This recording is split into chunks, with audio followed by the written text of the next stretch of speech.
Assalamualaikum warahmatullahi wabarakatuh. Perkenalkan, nama saya Ima Kurniawati dengan NIM E2A020133 dari kelas A3 Manajemen semester 2 Universitas Muhammadiyah Semarang.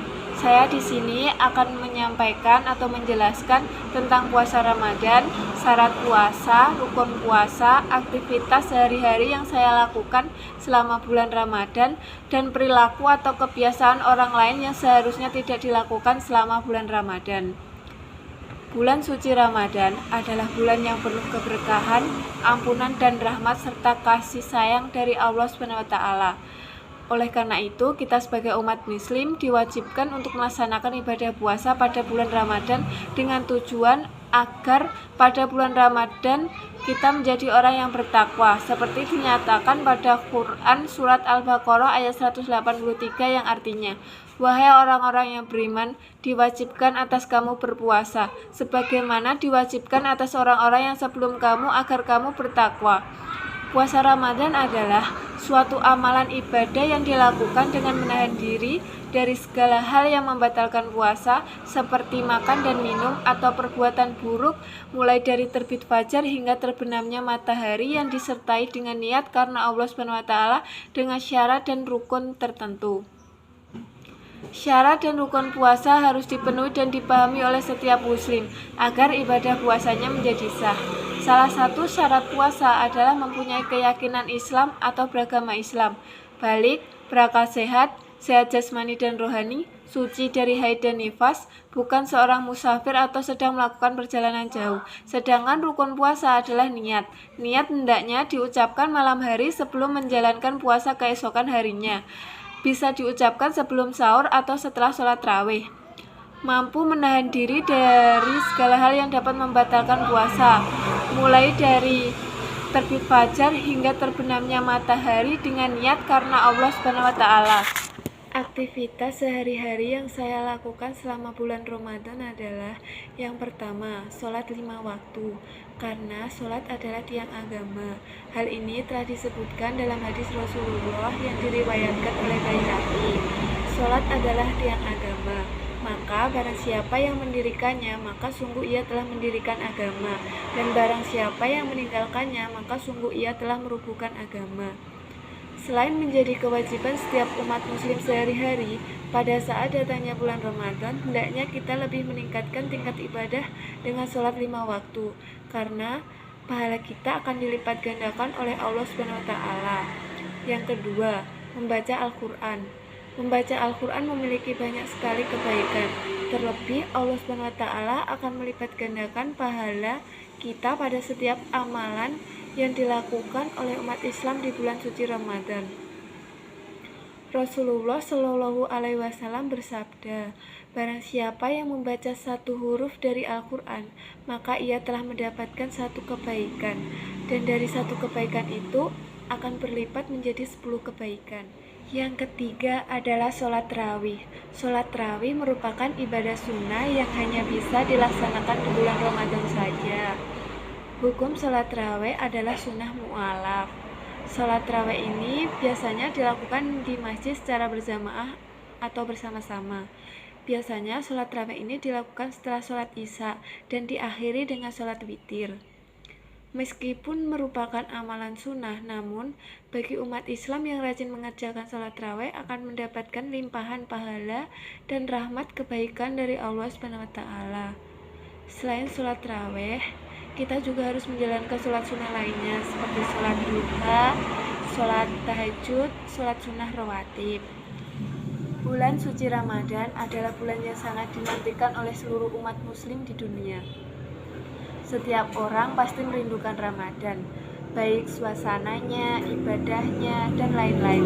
Saat Ramadan tiba, tentunya godaan tidak akan pernah berhenti mengganggu kita, entah godaan saat sendiri, godaan untuk membatalkan puasa, dan yang paling sering terjadi adalah godaan yang berasal dari teman kita. Kebiasaan yang sering dilakukan oleh orang-orang yang saya temui di lingkungan saya adalah: yang pertama, membicarakan aib orang lain. Kebanyakan dari mereka tidak bisa menjaga lisannya.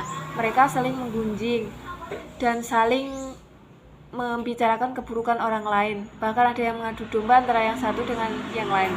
Padahal perbuatan itu ketika dilakukan saat berpuasa akan mengurangi pahala yang didapat pada saat bulan suci Ramadan.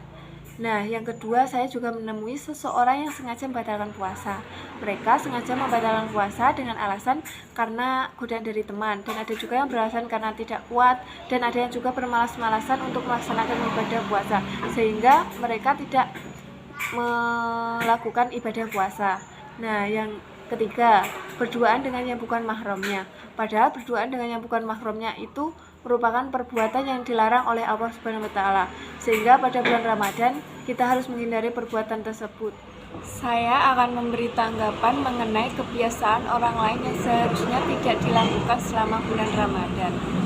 Yang pertama, saya akan menanggapi tentang orang yang berghibah atau membicarakan keburukan orang lain. Saat berpuasa, kita tidak hanya menahan lapar dan haus saja, tetapi kita juga harus menahan hawa nafsu kita, seperti ucapan dan perkataan kita. Menjaga perkataan mengacu untuk menghindari ghibah.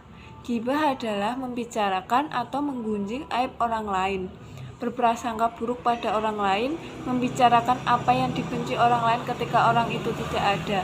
Dalam Al-Quran, surat Al-Hujurat ayat 12, Allah SWT berfirman, "Wahai orang-orang yang beriman, jauhilah banyak dari prasangka. Sesungguhnya sebagian prasangka itu dosa, dan janganlah kamu mencari-cari kesalahan orang lain, dan janganlah ada di antara kamu yang menggunjing sebagian yang lain.